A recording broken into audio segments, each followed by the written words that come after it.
டேய் மச்சான், அவ என்ன பண்றான்னு பாருடா. அவளை எப்படி பண்ணலாம்னு பாக்காதடா.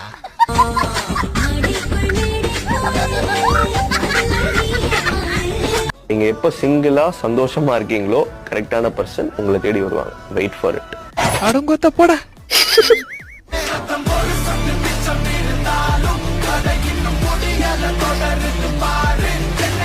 ஃபர்ஸ்ட் டைம் வெளியே வந்திருக்கோம். என்ன சாப்பிடுற?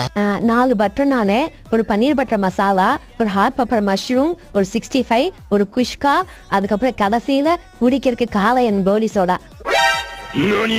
ரொம்ப நல்லா சாப்பிடுவ போல. ஒரு நாளைக்கு எத்தனை வச்சு ஆயிப்போவ? Charging time